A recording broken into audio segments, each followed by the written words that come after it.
This is the pattern for a short handled bag from Bag Class Limited.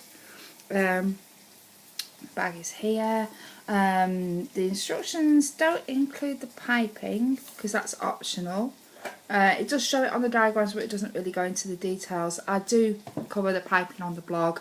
On the bag I'm going to make, I'm going to include the piping around the bag, the flap as well as the exterior.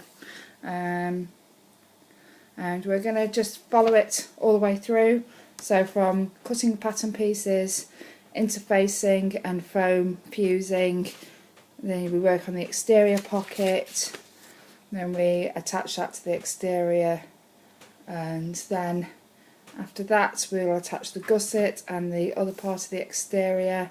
We'll repeat the process with the lining, attach the flap and the hardware, drop the bag exterior into the interior, top stitch and berth it. Then we'll add the rest of the hardware and top stitching and finishing details, and that's how we'll work with the bag.